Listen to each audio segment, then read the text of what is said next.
Breaking Chains, Natty Fernando Odriscal.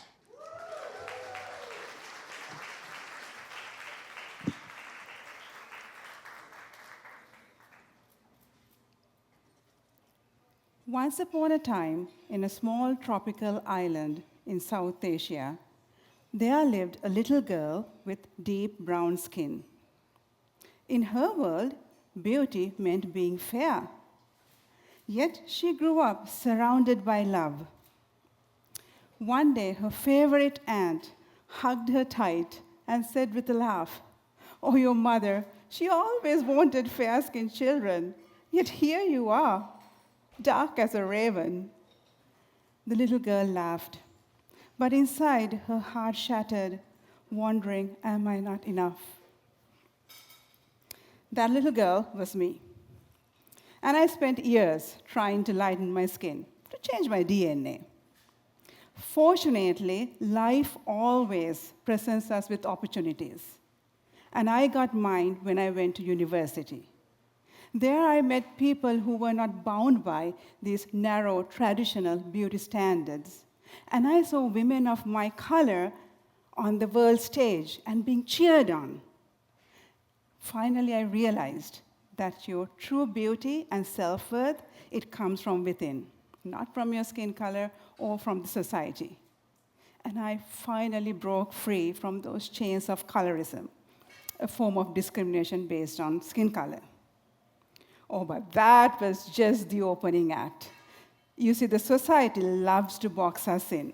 How to look, what to say, who we are supposed to be, so restrictive that they weigh us down like invisible chains.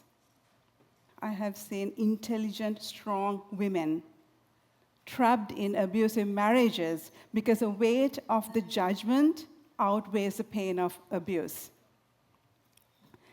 My first marriage ended about 12 years ago. Shortly after, a friend of mine dropped in for a visit. We were having a cup of tea, and she goes, "By the way, I didn't tell my husband that I'm coming over. You see, my mother-in-law is at home, and they might think you're a bad influence now that you're divorced." Really? What? Is divorce contagious now? Should I be in quarantine? And this was right here in Canada, by the way. That hit me, though. At that moment, I realized that as long as I allow these stereotypes, one day my daughter is going to inherit them. So I said, enough, I'm done. And I started building this world where we both could be free. And no, I didn't stay in quarantine either. I met my very white Irish husband. The sun comes out, so does his shirt. And he's baking in the sun while I still run to shade. But it's not because I'm afraid of colorism. I know I'm more than enough. What I didn't realize, though, is that as long as all of us stay within these chains and confined, none of us truly are. I thought I was free. And that truth landed me a gut punch about 2 years ago when I uncovered a family secret. A woman in my family who wishes to remain anonymous was forced to give up her firstborn for adoption because she wasn't married at the time. Not an uncommon story. But it doesn't end there.